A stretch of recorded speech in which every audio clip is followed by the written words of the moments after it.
Tenemos que hablar de la polémica que ha tenido lugar estos últimos días en Marvel relacionado con sus autores y autoras de cómic. A ver, y tenemos que hablar de esto, y es muy importante reflexionar al respecto y darle un punto de conciencia a la gente, pero también contexto a todo lo que vais a escuchar ahora y lo que habéis leído. ¿Por qué? Porque esto no lo hace una IA, lo que veis lo dibujan personas, coloristas, entintadores, dibujantes, también hay guionistas. En resumen, que detrás de todo esto, y lo mismo ocurre con DC Comics, hay personas que trabajan. Pero también no tenemos que olvidar, sobre todo, que también hay empresas. O sea, Marvel es una empresa, DC Warner son una empresa, ¿y qué es lo que quieren? Dinerito. No se hacen por amor al arte. Si esto de aquí no diera dinero, os habríais quedado sin todos estos superhéroes. Pero sobre todo también no olvidéis sin gente que los dibujara.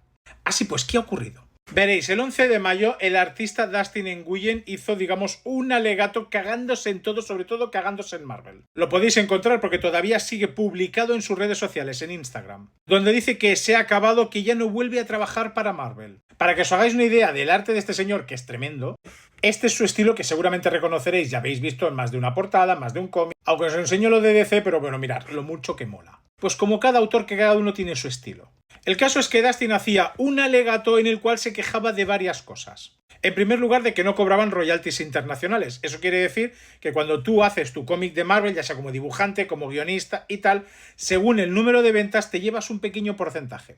Digo pequeño porque depende de los casos y eso se tiene que negociar, pero a veces ese porcentaje no viene determinado a partir del primer número. A partir de X copias tú cobras. Pues bien, se venden mucho cómic de superhéroes fuera de Estados Unidos, muchísimo. Se vende en España, se vende en Italia, se vende en Francia. Pues bien, de ahí los autores no ven un duro. Pero también se quejaba del tema de las portadas, que esa es otra. Por una portada se cobra diferente, se cobra más, pero que había mucha diferencia entre autores, eso también ocurre, y que cobraba bastante poco y que había pedido una subida. Y sobre todo comentaba que le había pedido a Marvel un aumento de $75 por página y que era lo que había pedido en los últimos 15 años. Y Marvel ni siquiera se había dignado a responder. De ahí la rabia y lo que había dicho. Pero bien, si leéis los comentarios veis que el autor no estaba solo y muchos otros autores, sobre todo de renombre, autores y autoras, comentaban lo que les había sucedido con Marvel, con DC. Por ejemplo, Zoe Thorogood, autora de este cómic, que por cierto ya os recomendaré, comentaba que el DC le había contratado para hacer un sketch, le pagaron simplemente $100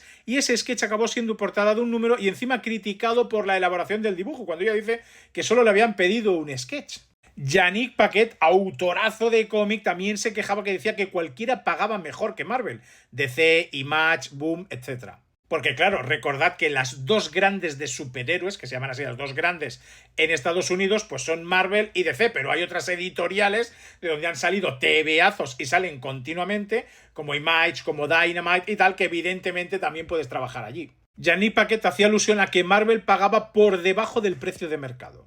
Bobby Chiu también apoyó a Nguyen porque comentaba sobre todo algo tan complicado como lo difícil que lo tienen los dibujantes. Es que es totalmente cierto, o sea, porque no solo se dedican a dibujar personajes, también son diseñadores, no solo de personajes, del entorno en el que se mueven, o sea, el edificio Baxter, la Batcueva, todo eso recae en ellos. Y evidentemente luego detrás hay unos entintadores y no son los mismos, unos coloristas, etc. Con lo cual dice que enfrentan todos unos retos que no están bien pagados. Es de ahí que tenéis luego muchos autores que donde realmente ganan dinero es en otras editoriales, ya sea en Dynamite, ya sea en Image, ya sea en Dark Horse. Por ejemplo, James Tynion IV, que hace Hay algo matando a los niños, que ha hecho otras series de éxito, gana muchísimo más, y no le he preguntado, no hace falta, gana muchísimo más con series independientes de este tipo. ¿Por qué?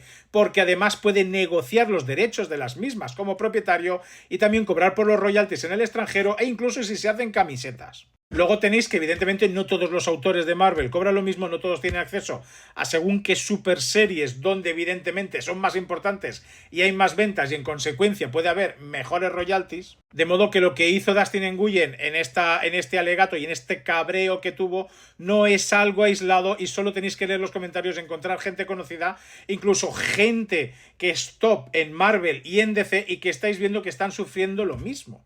Porque al fin y al cabo son autores frente a empresas que quieren ganar muchísimo dinero.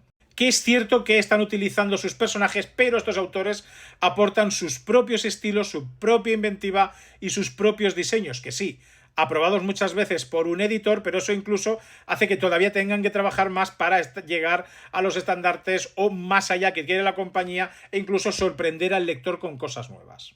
De modo que tener muy presente siempre a los autores de cómic cuando leáis un cómic e incluso cuando veáis una puñetera película y no estén acreditados, porque esos personajes, esos lugares, esas frases han salido de un guionista, han salido de un dibujante y están continuamente utilizando sus diseños y demás ahí.